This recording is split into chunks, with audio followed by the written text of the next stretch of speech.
How many of you know what your blood sugar is right now? I don't, but it doesn't matter because I have a pancreas that works. But for 1.5 million Americans with type 1 diabetes, it does matter because their pancreas doesn't work. It doesn't make insulin, which is the hormone in our body that regulates our blood sugar. For me, when I eat, my pancreas secretes insulin, which pulls sugar from my food into the cells, allowing me to use it for energy. But for a type 1 diabetic, they have to test their sugar every time they eat and give themselves a shot of insulin because their pancreas doesn't produce it on its own. 100 years ago, when synthetic insulin first came out, patients had to test their sugar level in their urine, which was highly inaccurate.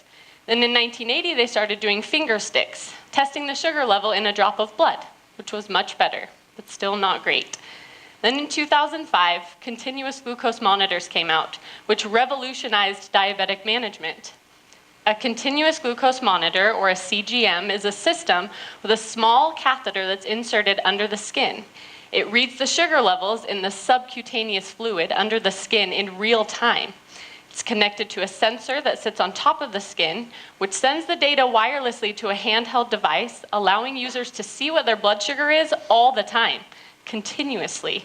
They can use this glucose data and trends to treat their sugar levels without having to poke their finger multiple times a day. I have read over 100 articles on CGM, and all of the research indicates that it improves outcomes for patients with type 1 diabetes. All of it. It decreases the amount of time they spend in hypoglycemia, or dangerously low blood sugars, and it decreases their hemoglobin A1C, which is a measurement of their average sugar levels over a period of time.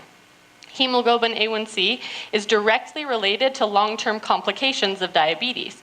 So the lower the A1C, less complications they will have. There are a couple drawbacks, namely cost and convenience. CGM systems tend to be really expensive and they're not adequately covered by insurance. And users get frustrated having to always wear a site in their skin that needs to be changed out, and they have to buy new sites and new sensors. But why is this so important to me? My husband lived with type 1 diabetes for 7 years before he ever even got a CGM. No one even told us about it.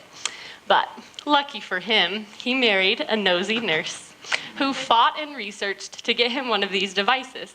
And it changed our life. So if you know someone with type 1 diabetes, ask them if they have a CGM, or if they even know about it. And if you're lucky, you just might change their life, or the life of their family, the way CGM changed mine. Thank you.